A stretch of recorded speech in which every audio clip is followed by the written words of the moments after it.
What's going on, guys? Kyle here from GuideWise. In this video, I'm going to show you how to create a reporting dashboard with GoHighLevel and Google Sheets.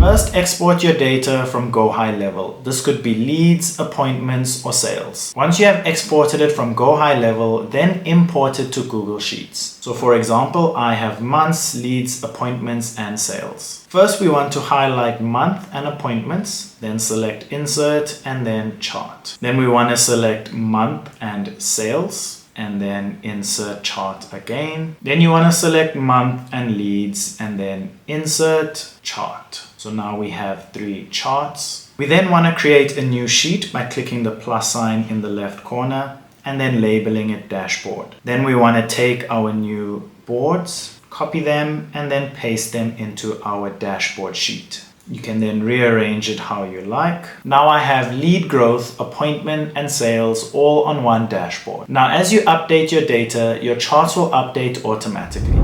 If this video helped, don't forget to give it a like and subscribe to GuideWise. Thank you so much for watching, and I'll catch you in the next one.